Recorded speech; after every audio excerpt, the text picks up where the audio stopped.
51. Thus redirected, Ram began to reveal his secrets. But before he had gone far into his tale, Jane knew with instinctive certainty that he was not going to reveal all of his secrets.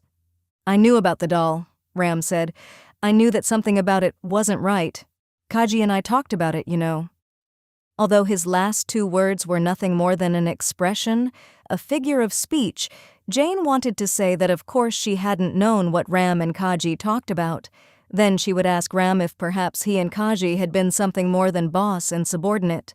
The Thai woman had never given any hints to that effect. Merely nodding, Jane held her questions. If such a relationship had ever existed, Ram would not tell her, she was quite sure. Such a revelation would make him potentially vulnerable in any number of ways. "Kaji dreamed of a girl," Ram said, "a young girl who did horrible things. And this girl had a hard death." Jane immediately felt a chill go up her spine. She wasn't the only one. Ram glanced at the form of the doll, covered in black plastic. It was stuffy in the little meeting room. Jane had found that all hot countries were like that as the afternoon approached, even inside buildings, even with air conditioning. The heat was simply that pervasive. But Ram began to rub his forearms with each opposite palm as if they were not in the tropics, but in a poorly insulated winter cabin. "Can I ask?" Ram said. "Did you dream of her too?" "Yes," Jane replied. There was nothing to be gained by denying as much. She was vulnerable. This entire situation had her on the ropes. If that made her somehow vulnerable to Ram's hidden motives, well, so be it. Ram nodded thoughtfully. "I expected as much. As you've probably guessed, this doll," he gestured at the black plastic mass, "is taken by the spirit of that young girl, the one I mentioned." "You mean Lawan?" "Yes," Ram affirmed. "How did this happen?" Ram shrugged. "Who knows? It may have happened at the factory, when a Buddhist priest said words over the doll. You know about that custom, don't you? They say words over the doll. The idea is to fill the doll with the spirit of a dead child, but a very young one, and therefore, one without guilt." "I think Kaji may have said something about that," Jane said. Or maybe Jane had read that herself on the internet while she was conducting research into the LUK THEP phenomenon. Jane wanted to ask Ram about Kaji again, what exactly had happened to her, but she held back. "This time something went wrong," Ram said. The spirit that entered the doll was not that of a young, innocent child, but an older child. That child, Ram paused to search for the English words, that child was capable of the evil thoughts and deeds of an adult. If you dreamed of the same girl, that Lawan, then you know what she did. Jane nodded. "Yes, I do." "That is one theory," Ram said. "Or maybe it happened after Kaji named her doll Lawan. That's a common enough name for Thai girls, you know. Maybe the bad spirit found an opportunity." Ram stopped. He pointed again to the doll Lawan, covered beneath her plastic shroud. He gave Jane a smile that unsettled her. "It's strange, isn't it? To talk about things like this as we would discuss work-related matters. These things are not supposed to be real, are they? In America, perhaps, they are not true. But this is Thailand, and my country is a land of many ghosts."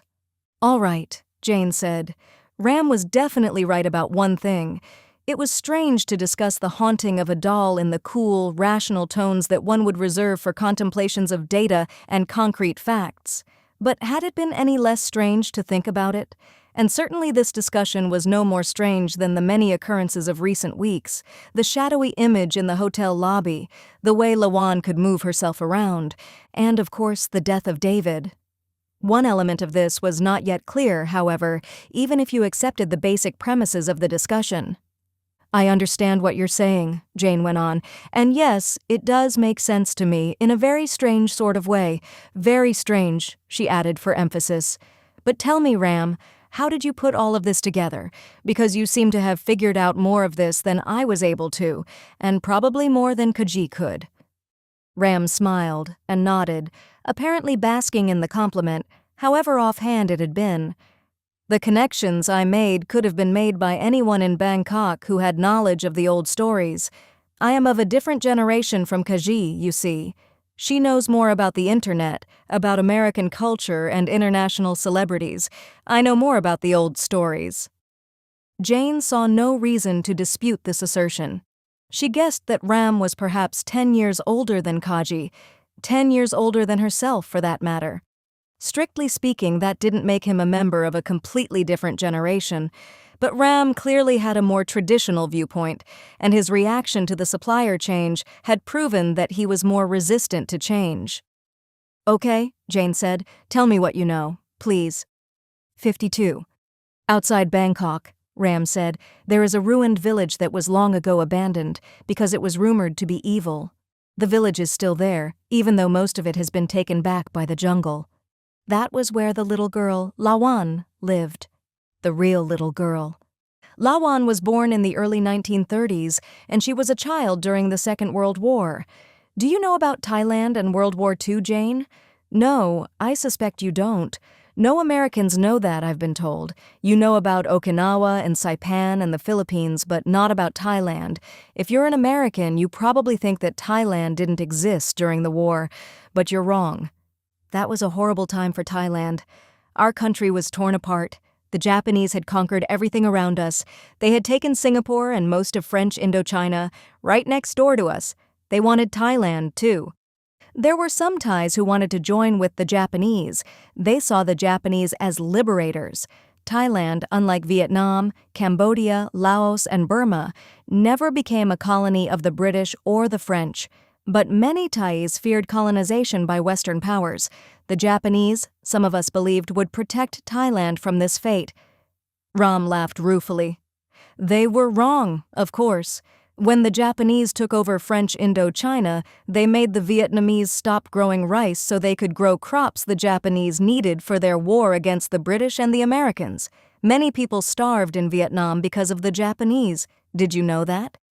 Jane shook her head. "No," she said. "I didn't know that." Ram seemed satisfied to identify this gap in Jane's knowledge. "No," he said, "I didn't think you would have known. Some of our leaders foolishly made a friendship with Japan. There was even talk of expanding Thailand into Indochina or part of China, of creating a Greater Thailand, a larger country. Thailand was eventually invaded by Japan and became a puppet state. In 1942, Thailand declared war on the US and Britain. You probably didn't know that either." Jane remained silent. Amid this unhappy time, a time of many evils, there was a young girl in a village outside Bangkok named Lawan. I think you already know most of her story, but I will tell it to you again. Ram proceeded to tell Lawan's story. It was more or less the story that Jane had seen in her dream. The young girl who murdered her siblings, one by one, before being murdered by her enraged father. As Ram told his tale, Jane found herself drawn back into the dream she had had in the Bangkok hotel room. She had allowed herself to half believe that she had forgotten it. She was wrong about that. The dream was as vivid as ever. "I understand," Jane said when Ram had completed the story, "but now I have to ask, what is the solution to our problem, my problem? You summoned me here after all. I therefore assume that you know what to do about this." 53. Ram nodded. "There is a solution, or at least I think there is. The spirit of Lawan is contained in that doll. You have to bury the doll in the burial ground of the original Lawan. That will imprison the spirit." Jane reacted with a skeptical look. What Ram was suggesting was just a bit too much, even by the radically altered standards of recent weeks. "There are precedents for imprisoning a spirit in such a way," Ram said. "Kaji didn't consult the old tales, the old ways of doing things. Kaji thought she could stop the spirit simply by giving the doll away." "Did she really think that?" Jane challenged. "Or did she merely want to make her problem into my problem? Because that's what she did." Ram considered this. Perhaps.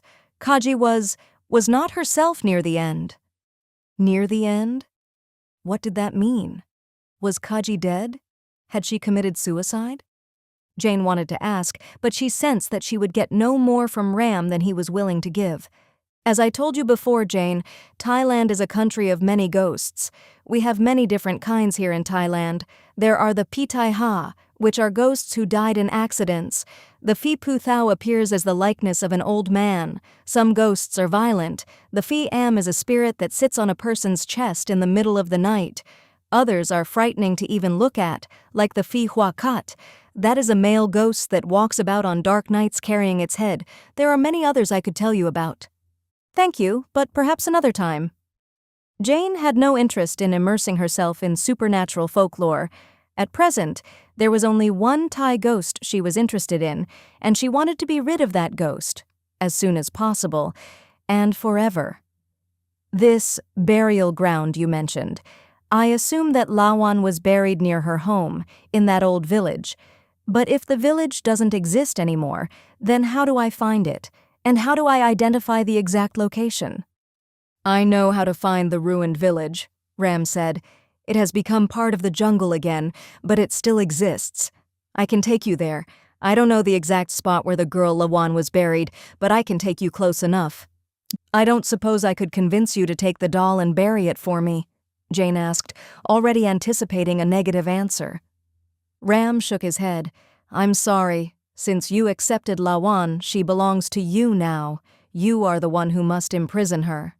But if you accepted her, she would become yours, correct? Ram laughed dryly. I don't think so, Jane. I am willing to help you, and perhaps it is even my duty in some way to help you. I am not willing to make that doll my own. That is too big of a... He grappled for the word. A risk? Jane offered. Yes, exactly. That is too much for you to ask, I think. But you can trust me, Jane. You must trust me. Okay, Jane said reluctantly. The mission that she was about to embark upon might be fruitless, and possibly even dangerous. But she was willing to try, if it meant the end of all this. However, she could not resist making one more inquiry about her former colleague. Jane could, perhaps, never forgive Kaji for what she had done, for the darkness that the Thai woman had brought into her life. But she wanted to know that Kaji was safe somewhere, alive and unhurt. What about Kaji, Ram? I suspect you know something you're not telling me. I believe I already told you. I don't know where to find Kaji.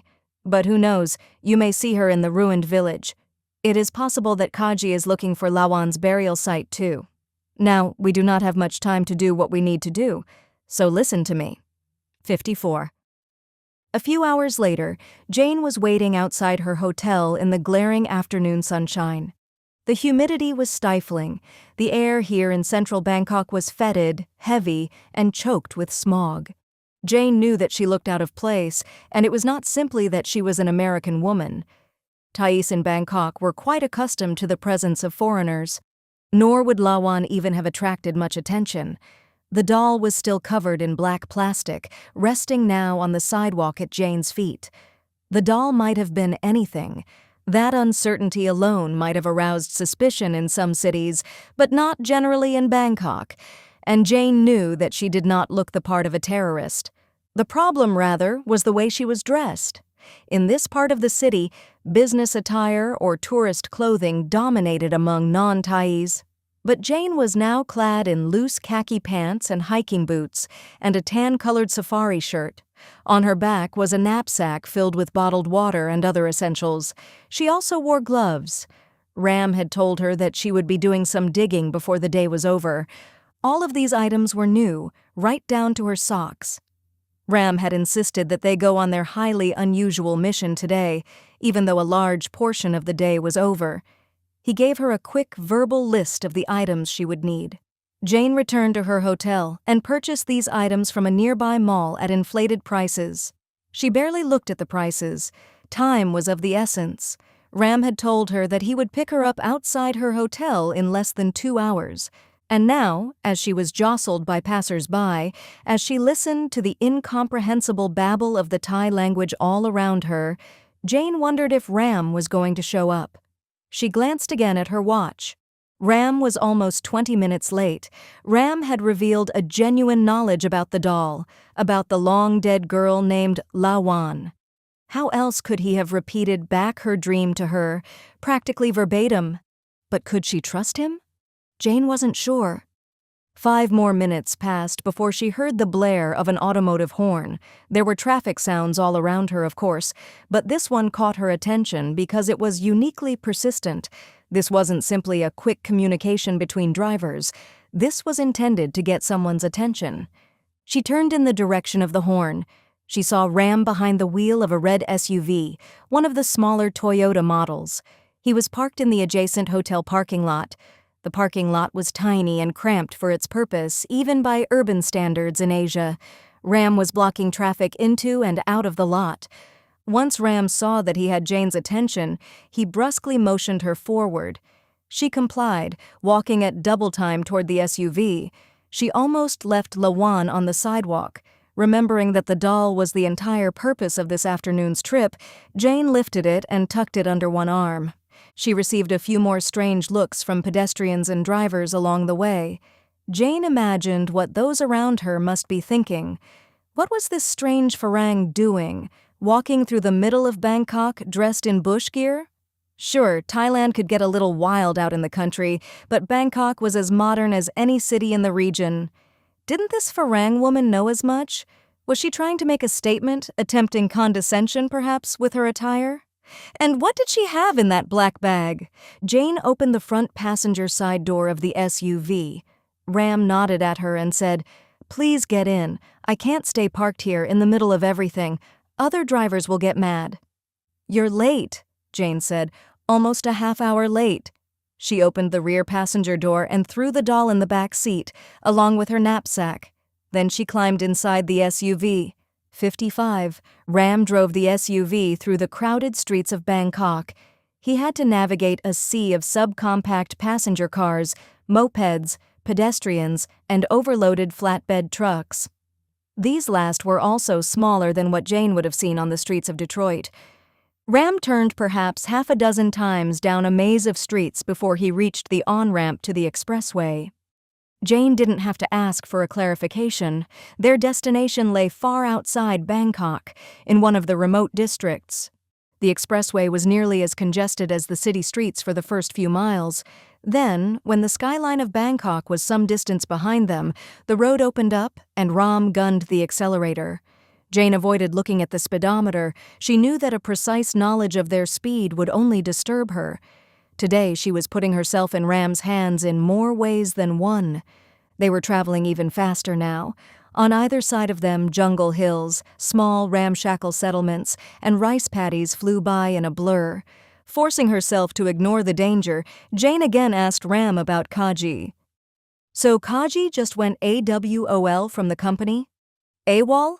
She just left?" Jane clarified, without saying anything. Ram answered her question without actually answering it. "Maybe Kaji feels shame," he speculated. "I think she know all about doll. I tell her. I think Kaji know not good sending doll to you, but maybe something even worse with her. I don't know. I will try to hold her job for her, for a while." "She told me she had a new British boyfriend," Jane said, knowing that the British boyfriend was probably a lie. If her other suspicions were correct, then this line of questioning might prod Ram to reveal more than he intended. "Maybe she went away with him. What do you think?" Ram smiled. "British boyfriend." He repeated the phrase in a tone of utter contempt. "There is no British boyfriend. But maybe you already know that. Or maybe you think that." "I wondered," Jane said, "but Kaji seemed very attached to this new boyfriend of hers." "Something else I will tell you," Ram said. He didn't look at Jane, kept his eyes on the road. "Kaji and me, we, not just boss and subordinate, something more." "I see," Jane said neutrally. She had guessed as much. How else could Ram be so immersed in Kaji's affairs, and why else would he care? Thus far, Ram had not exactly distinguished himself as an altruist. "Not good," Ram said, exhaling loudly and shaking his head. "I am married man. I have 2 children in secondary school." Jane knew that there was really no good response to that remark. "Well," she said, returning to the heart of the matter, "I understand now how you knew about the doll. Why Kaji would have told you." "Kaji didn't tell me. Not at first. I think Kaji liked to keep secrets. But I notice problem with doll. It caused problems for Kaji. Later on problems for me, too. But not good, what Kaji did. She shouldn't have sent the doll to you. No, Jane agreed. She shouldn't have. Jane wasn't sure of Ram's sincerity. Quite possibly, Ram had been the one who came up with the idea of getting rid of the spirit by giving the doll away. And Ram, unlike Kaji, had never liked her. Maybe Ram had put her up to the attempted transference of the doll, and it hadn't worked. Maybe Lawan was capable of bothering more than one person at a time. Ram might have summoned her to Thailand not to help her, or even Kaji, but to help himself. That was entirely possible. The doll had apparently spoiled Ram's affair with a younger, more attractive female subordinate. And now the Thai manager might fear that he was in real trouble. 56. The sun was at an angle in the sky, tilting toward early evening, when Ram turned off the freeway and onto an exit ramp. He drove them down a paved rural road that made a twisting scar through a hilly mountain jungle. There were still signs of human habitation, but they were fewer and farther between now. Ram was driving them back in time, in a manner of speaking, to the old Thailand, to the world that the little girl Lawan had once inhabited. Ram slowed the SUV, gave a turn signal, and turned onto a route that was unpaved, a dirt and gravel road that would surely be impassable after a prolonged, heavy rain. He traveled less than a mile up this road before he turned onto a cleared crescent of earth covered with sand and gravel. Here the road had been partially extended for parking. Beyond the cleared area was the base of a large hill. Jane saw a path leading up the hill. She somehow knew that this was the path that would lead to the ruined village Ram had spoken of, the place she had dreamed of. "We're here," Ram said. He put the SUV in park and killed the engine. "We have to hike from here. That's why I told you to buy the new clothes." They got out. Jane retrieved her knapsack and Lawan from the back seat. Ram was pulling something out of the rearmost door from the hatchback. It was a short digging spade with a D-shaped handle at its top end. The wooden shaft was smooth from wear, and there was some visible rust on the concave, rounded blade, but it would be serviceable enough for opening a small hole in the earth, for burying Lawan. "This is the most important item today," Ram said, testing the heft of the shovel, "besides that doll." Jane wondered if she was supposed to take the shovel. Ram had made clear that this was her task, her responsibility. She reached for the tool. "You're not going with me, I take it. Is that the way this is going to work?" "Of course I will go with you," Ram said. He swung the shovel away before she could grab it. "I'll carry this for you. I only ask that you carry that doll. I would rather not touch it." "No problem," Jane said. Of the two objects they had to carry with them, the shovel was more compact but definitely heavier. Jane now noticed that Ram, like her, was dressed for a trek through tropical foliage, where mud, snakes, and who knew what else awaited them. Ram wore thick pants of some canvas-like material and hiking boots like hers, but Ram's boots were well-worn rather than new. "Let's go," Ram said. He glanced upward, to the west. It was getting late in the day. I should already be back in my hotel room now, Jane thought, safe and sound. But instead, she was out in the middle of nowhere, in the middle of a country she barely knew, with a man she could never hope to understand. "We need to use our time efficiently."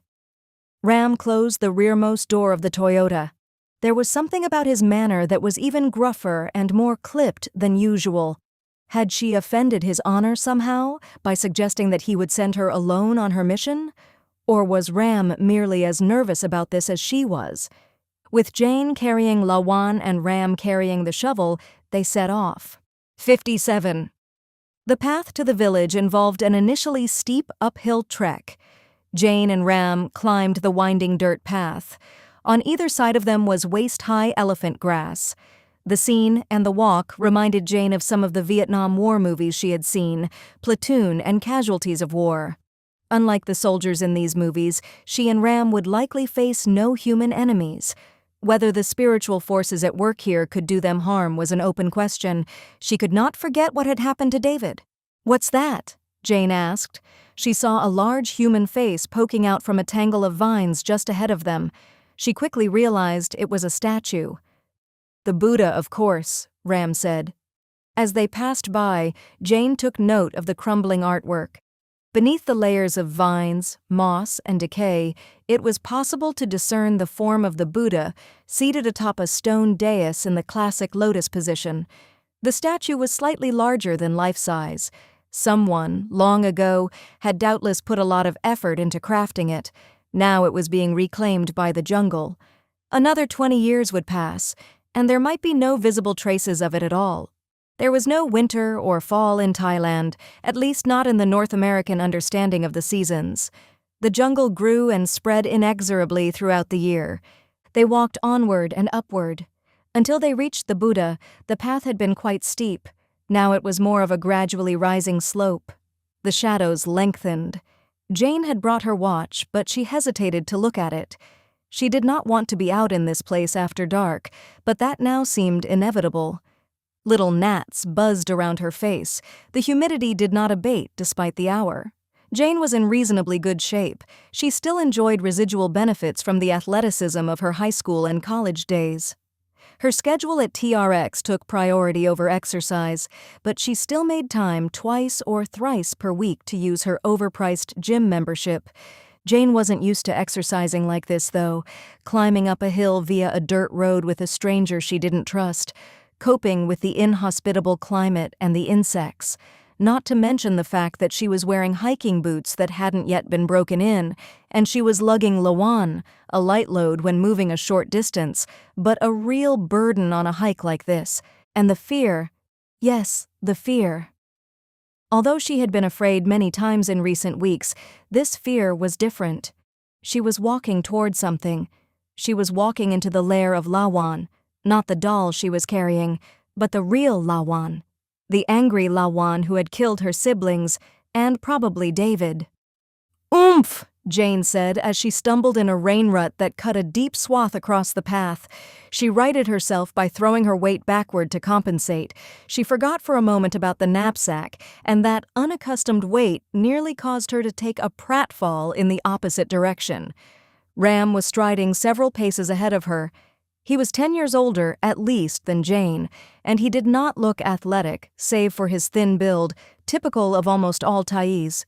He turned around and paused briefly when she cried out. Seeing that Jane was on her feet, he gave her another of his terse nods. "Be careful," he said unhelpfully, and resumed walking. "How much farther?" Jane asked. Ram stopped again and turned around. "Why, Jane, are you tired?" He did not have to remind Jane that he was the older one here. She had just thought of that herself. "No, Ram. Well, yes, actually. But that isn't the main problem. I'm wondering when we'll get there, so we can get this over with." Ram turned back around and started forward again before answering her. "We aren't far now," Ram called out over his shoulder, "and the less time we waste along the way, the sooner we get there." Jane stared at the back of Ram's head, thinking murderous thoughts. She followed him, though. She should have known that even in an extraordinary situation like this, Ram would take advantage of her weakness. "I'll outlast you, you son of a bitch," she thought. It was shortly after that exchange, and that unuttered sentiment, when they both caught a glimpse of a human-like form in the foliage to their right. 58. They both saw it, a female human form that could have been a young woman or an adolescent girl.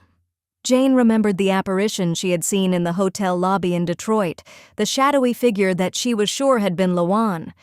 But this presence was more substantial than a ghost, even a real one. Ghosts, Jane was reasonably certain, didn't tear aside vines, bushes, and elephant grass.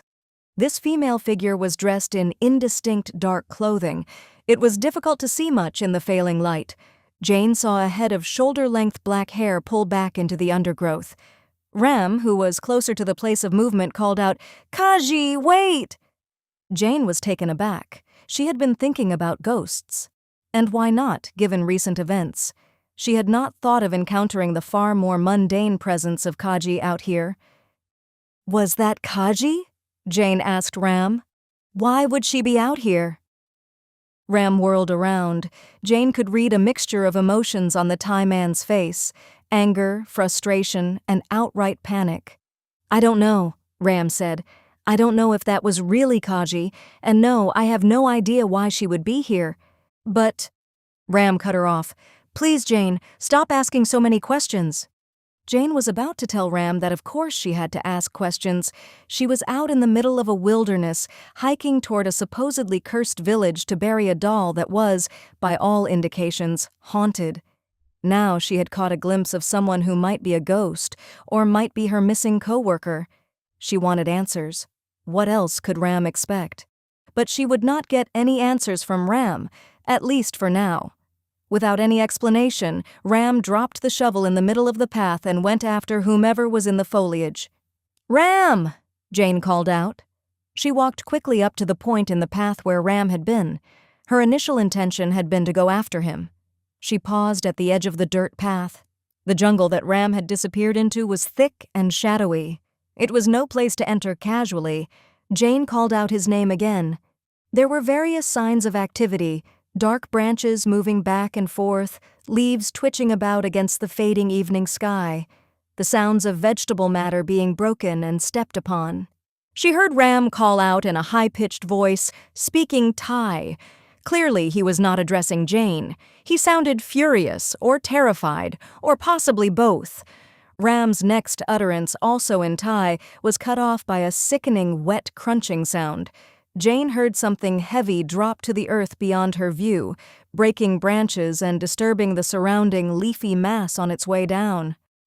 59. Jane waited.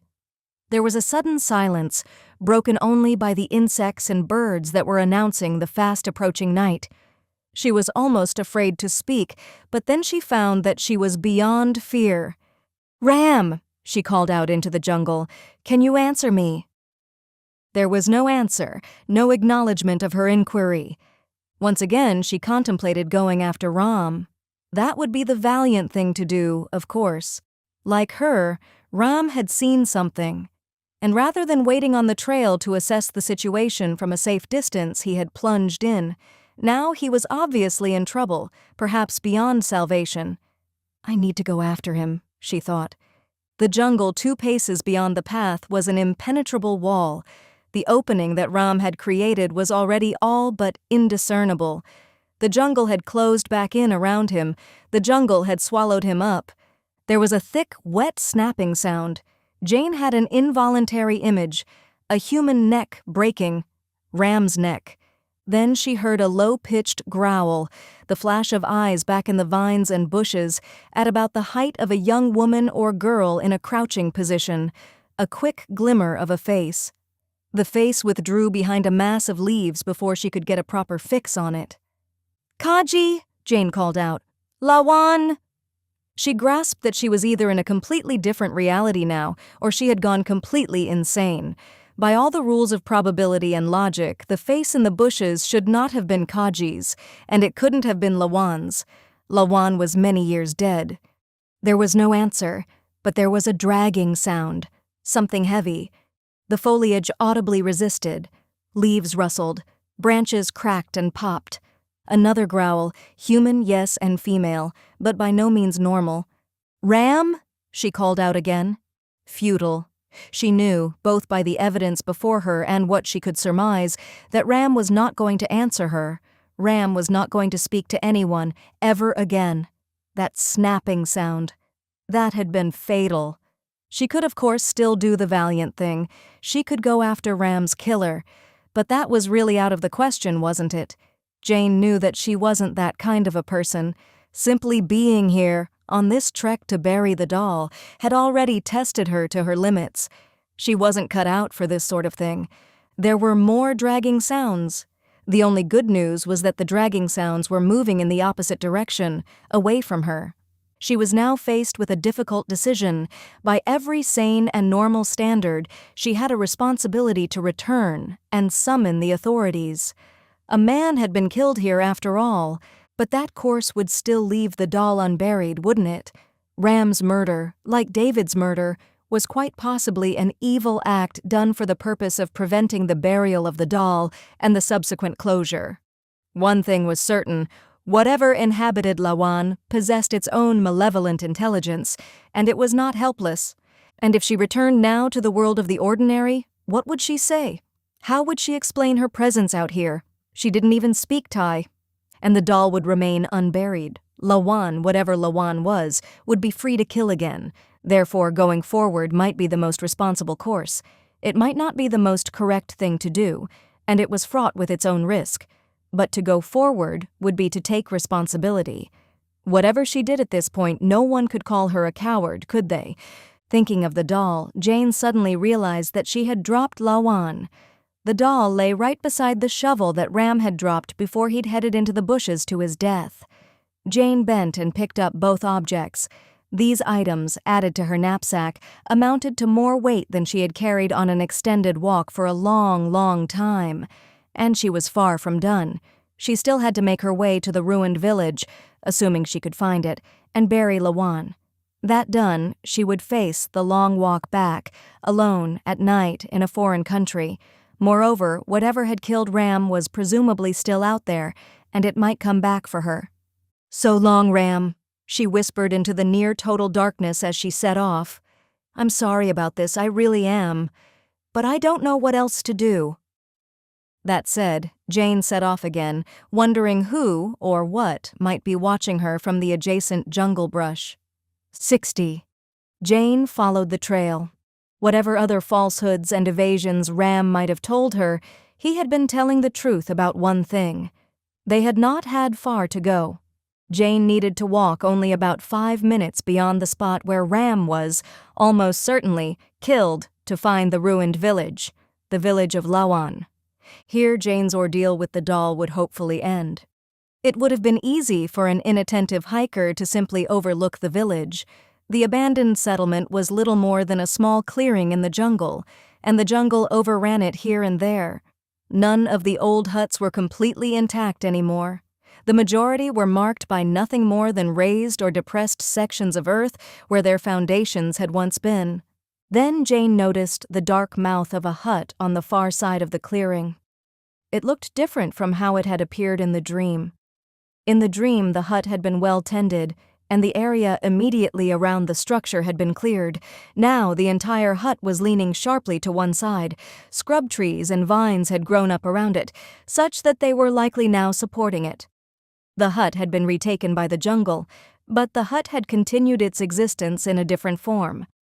Jane figured that she would have to look inside before she left. She would have to look upon the room she had seen in her dreams. Even though the sky was almost completely dark now, she would recognize the inside of the hut if it was indeed the same building. That would be one more bit of proof that her mission was necessary, that the doll beneath the plastic shroud was more than just a mass-produced assembly of plastic parts. As if she needed any further proof after all that had happened. She would go in, she decided, but not until later, not until Lawan was safely in the ground where she belonged. Ram had told her that the doll should be placed in the burial ground of the real Lawan. She had seen the burial site in her dreams, or at least she believed she had seen it. But in the dark, after so many years of overgrowth, it would be impossible to know the location for sure. She would have to trust her instincts. Jane saw a wide, relatively clear area behind the hut that might have been a rice paddy many decades ago. A vengeful father might indeed have buried his daughter in such a place. Jane walked back, carrying the doll and the shovel in order to complete the burial.